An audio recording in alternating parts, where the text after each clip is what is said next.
Chapter 13. October came with colors as pretty as laundry on a line. Then it was November, and on dark mornings on the way to the barn to milk Daisy, I thought that air would snap my lungs. For weeks, Papa had looked at Pinky every day. He even said I should feed her some new food and to mix some meat scraps into her mash, enough to turn her wild and make her heat. But there was no estrus, no sign of Pinky coming to age. I saw Mr. Tanner up on the ridge with his Purdy running for grouse, so I told him about my pig and that there was no estrus, no heat. I asked him if he thought Pinky was barren. He said he'd stop over next morning. He did. I was hardly through chores when I heard the rattle of an ox cart coming down the road. It was Bob and Bib, and they were ever growed. Were they ever growed? Behind him, as he sat, the wagon sides were slatted up and I couldn't see what was inside. As he turned in, I ran out to meet him. "Morning, brother," I said. "Morning, Robert. Fine day." I looked between the cart slats, and there he was, the finest boar in the county. Big and mean and all male. No one could have ever eat him. His ham would have been strong as tree bark and full of tack.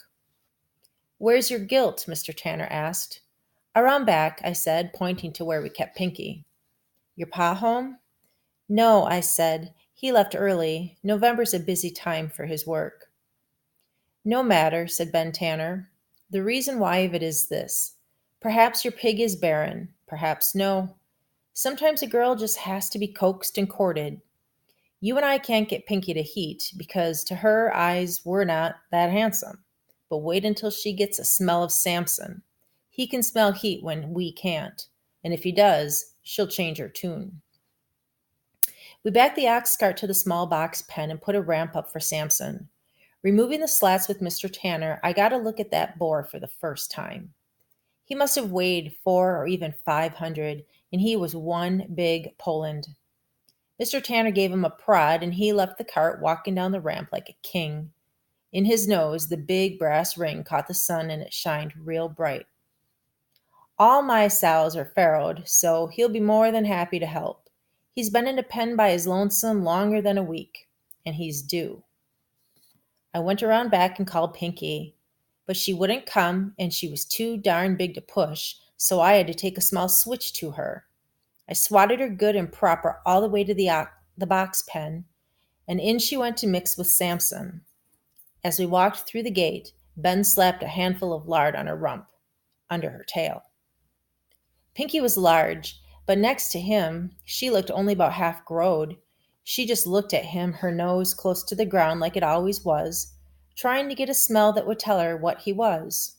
Her rump had been dry as dust, but that didn't mean that it couldn't heat. Samson grunted. He walked to her and pushed her with his nose. She let him push her like that once more, then she backed away from him.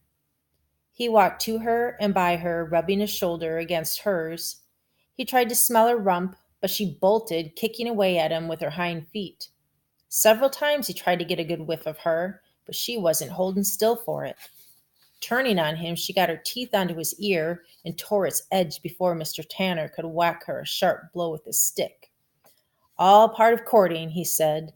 "Samson just got his face slapped, that's all."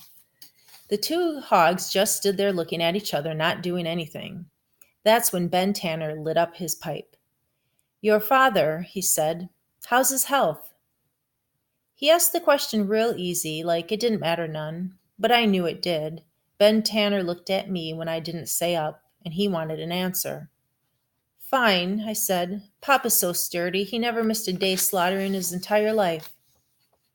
I had to look away when I said it, and had no idea what I could have said next. As I was trying to think of something, Miss Sarah came out of the barn. Her 3 kittens were with her, but now they were 2 growed up, almost as mighty as Miss Sarah herself. "Those are Miss Sarah's kittens," I said, "all growed. That old barn cat of mine, the big buff I call Caleb, if he ain't the Tom that serviced that litter, I'll ride Samson all the way home." Looking at Samson, I figured there wasn't a man living or dead who could straddle him. He was one mean-looking boar. Had a mean mouth, even though Ben Tanner probably tried to cut back each tusk with pliers or wire cutters. It was no picnic, I would wager, being a dentist to Samson. Now that Caleb come to trespass on Miss Sarah, I said, it sure would be fitting if Samson would breed Pinky. Sure would, but mind, son. If he does, I expect a stud fee. Stud fee? $50, said Mr. Tanner, smiling. Or 2 picks of the litter. You're to choose. You can have 2 of her brood, I said. Done. Now it was no longer a friendly visit. Now it was real business, and Samson seemed to guess what we all expected of him. Butting hard into Pinky's front shoulder with his snout, he half turned her about. Quick as silver, he jumped to her rear, pinning her up against the fence. Up on his back legs, he came down hard upon her, his forelegs up on her shoulders. His privates were alert and ready to breed her, and as she tried to move out from under him, he moved with her. His back legs strained forward to capture her, and his entire back and body was thrusting again and again. Pinky was squealing from his weight and the hurt of his forcing himself to her. As I watched, I hated Samson. I hated him for being so big and mean and heavy. Even when her front legs buckled from all the weight of him being on her, he never eased up. But her was a real boar and a prize boar, and there was no stopping him. You wait, said Ben Tanner. There ain't a sow in Vermont that'll deny Samson. He's all boar. Samson was all boar, it proved true. He was bigger and stronger and 10 times meaner than Pinky.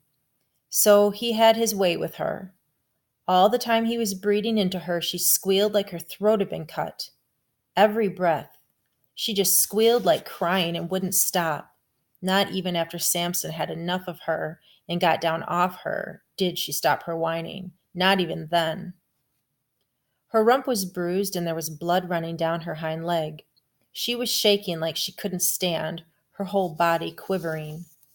I started to swing a leg over the fence so I could pat her a bit and clean her up. But I felt Ben Tanner's strong hand on my shoulder, pulling me back. You crazy boy? You go into that pen now and go near her, and that boar will have you for breakfast. Where's your sense? I guess I don't have any, I said. Time you got some. How old you be, Rob? 12, sir. I'll be 13 come February. Good. 12's a boy, 13 a man. Now just take Pinky there. She weren't naught but a maiden before this morning. Just a little girl she was. A big little girl. But from this time on, she's a sow. She knows a thing or two. And next time she'll welcome the big boy. Even ram herself through barbed wire to be with him and get bred by him. Understand? Yes, sir, I think so. Your pa's slaughtering today, is he? Yes. Hard work. He ought to take it easy one of these days. Now he's got you to man the place. Papa works all the time. He don't never rest. And worse than that, he works inside himself. I can see it on his face, like he's been trying all his life to catch up to something. But whatever it is, it's always ahead of him, and he can't reach it. You reason all that by your lonesome? Yes, sir. You're a keen lad, for a Shaker boy. How are your lessons? I get A in everything. Almost. Everything? Everything except English. I don't never get an A in that, and darned if I know why. Maybe the teacher doesn't like you. The teacher's Miss Malcolm. She likes me fine, but I still don't get no A in English. Strange. She says I have potential. It means that someday I could do a lot. Miss Malcolm says that I could be more than a farmer. More than a farmer? Ben Tanner looked a bit red. What better can a man be?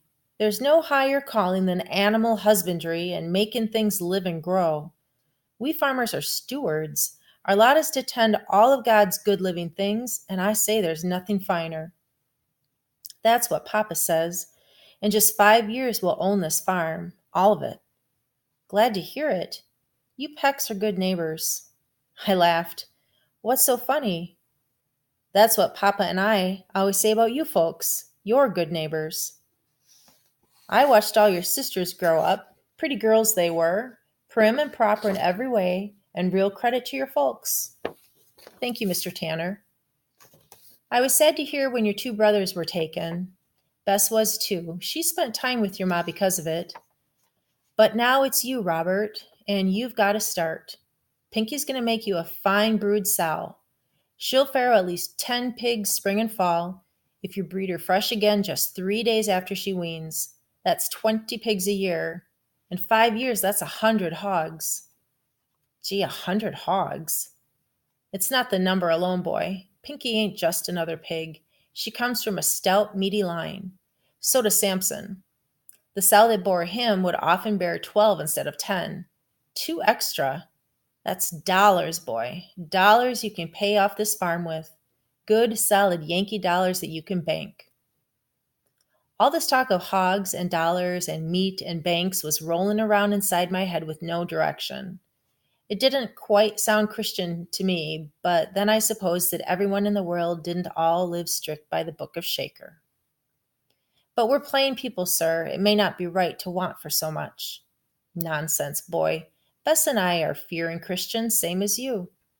But you aren't a Shaker, are you? No, I'm a Baptist. Wash feet and hard shell Baptist. Born one and I hope to die one. But not yet. I'm a Baptist, and so's Bess. I almost busted out laughing. There they were, the 3 people who probably loved me more than anyone in the whole world, besides Papa, Mama, and Aunt Carrie, Mr. and Mrs. Tanner, and Aunt Mattie, and all of them were good, shouting Baptists. It just goes to show how wrong I could feel about some things, and how foolish.